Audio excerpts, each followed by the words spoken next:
Friday Football Fever, sponsored by GTCC and Shift Ed. Welcome into Friday Football Fever, week 5 already. Wow. Yeah, guys, another week in the books, and we even got to see some conference matchups today. That's interesting. Yeah, and before we know it, we'll be talking playoffs. Hard to believe. I know, but let's not get too far ahead of ourselves. Let's head out to our game of the week, Asheboro at Randleman.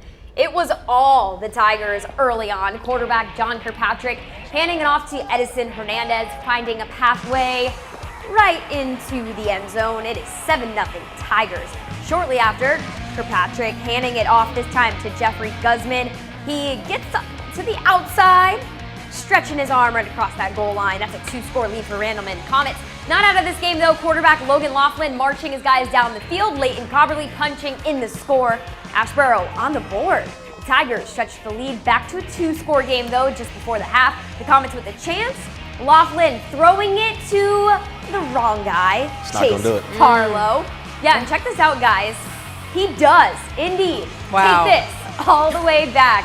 Chase Farlow here with a pick 6. Randleman wins it 53-14.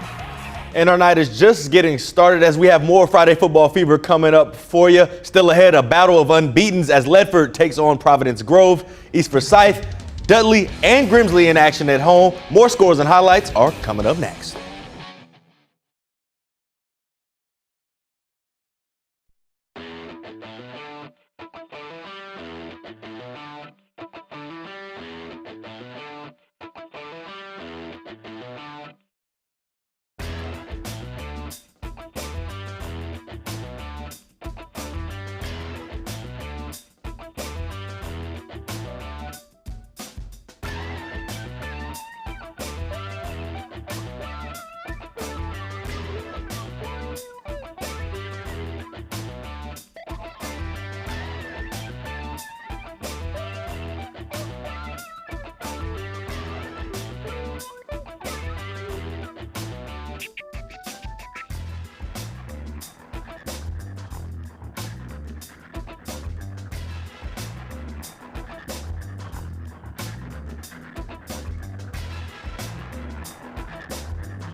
Welcome back to Friday Football Fever. We had a battle of unbeatens tonight as Providence Grove met up with Ledford. The Panthers with the ball. They hand it off to Alex Sanford. He runs through the first 2 tackles here and then just sprints down to get Ledford inside the 10-yard line, still trying to fight for some yards there. A few plays later, Sanford rumbles his way into the end zone for 6, puts Ledford on the board first. Second quarter, Sanford gets the ball again, but Providence Grove linebacker bursts through the line to take him down for a loss here. Later in the quarter, Ledford quarterback Shai Ragland escapes the sack and the pocket, rolls to his left before finding St. Joe in the back of the end zone there. Ledford cruises to the 46-7 victory over Providence Grove. East Forsyth put its unbeaten record on the line at home, taking on conference rival Reagan. And we start in the second half, and it's the Raider QB Jacob Smith looking for some daylight. But the Eagles defense swarms him in the backfield for the tackle for loss. Now, East on offense and trailing by 2, and it's Brandon Sutton taking off. You think he's gone, but not quite. And they didn't do anything with that. Reagan ball. And Smith looking for a big play, but it's Zakai Mitchell almost coming up with the pick. But the Eagles, they would get the ball back and watch this run from Sutton. It looks like he's stuffed short, but he keeps the legs churning, and the big boys push him on in, and 5 yards later, he's in the end zone for the touchdown as East wins it 29-21. And Dudley opened conference play at home against High Point Central. Central fumbles the snap, and Dudley's Dakota Brown is there for the tackle for loss. And Antonio Lee Jr. takes the pitch, picks up a chunk of yardage. I mean, he's gone. I mean, he is gone. Jaden Brown then caps off the drive with a touchdown run as he runs over the defender along the way. And Panthers defense pretty dominant all night as Samad Bell scoops up the fumble and score. Dudley rolls to the 63-6 to win. Grimsley was back in action at home against Southeast Guilford. Mitchell Summers here taking the handoff, finding the end zone for the Whirlies. Grimsley up 13-0 after that. NC State commit here, Terrell Anderson, we've heard his name before many times, takes the pitch, scores on the 36-yard touchdown run.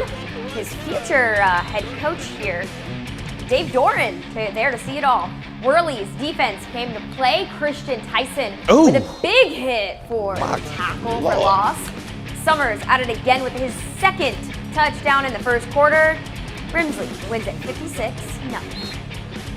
And we had yet another big-time Forsyth County matchup as West Forsyth played host to Mount Tabor. It was all about the Titans in this one. Here's Kamon Chaplin with the 1-yard score. It's probably the easiest one of the year for him, making it 12-0 Titans. And don't blink, because on the very first play of the drive for Tabor, Lane Albright looking for the screen, but it's Davion Eldridge reading his keys, and he finds himself with the INT and the touchdown to put West up 20-0. And as they go on the road big, the Titans move to 3-1 with the 40-14 win. We'll have more fever on the other side of the break.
Welcome back to the Fever. Southern Alamance made the trip up to Memorial Stadium to take on Williams. Bulldogs quarterback Dan Mahan on the keeper, using his legs here, and you know what he'll do? He'll just grab 6. South Alamance getting down the field. Logan Fust gets the ball, takes it for the touchdown. He's at it again. Just watch this as he barrels his way in for yet another Patriots touchdown. Southern Alamance up 13-6. Hanif Rashid with the second punches it in for Williams. Southern Alamance goes on to win it 33-20. Our Fever Caravan made a stop in Lexington for Central Davidson and Eastern Randolph. In the first quarter, it's Eastern Randolph's Carter Ravel. He steps up and passes to Nika Taylor, who finds himself inside the 10-yard line, getting ready for more from Eastern Randolph. And here it is. It's Lucas Smith punching it in for the Eastern Randolph touchdown. Now, to the end of the first quarter, Central Davidson has the ball, and it's Lucas Overby throwing his first pass of the night, connecting with Paxton Flo, who's just shy of the end zone. And on the other side of the quarter, it's Overby handing it off to Brandon Warford, who punches it in for Central Davidson. But Eastern Randolph, they take the win. Final score 40-19. Now to our Friday Football Fever Shift Ed Play of the Week. Let's go back to Dudley's game tonight against High Point Central. Panthers junior Cordell Bartley picks up the punt, and you can just watch this as he takes it back and goes untouched for the opening touchdown of the game. Brantley's punt return for a TD is our Week 5 Shift Ed Play of the Week. We've got 4 games in the running for our next Friday Football Fever GTCC Game of the Week, and you get to decide our marquee matchup. Cast your vote on WFMYnews2.com. Voting ends Wednesday at 5 o'clock.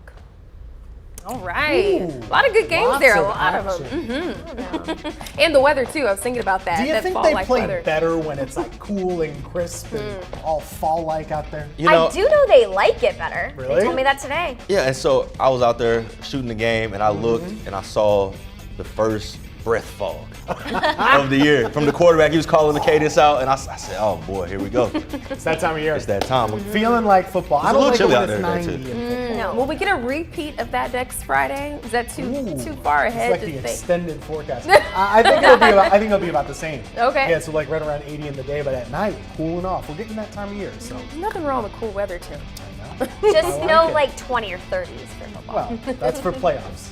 Only for playoffs. We'll hold you to it. We'll have a great weekend.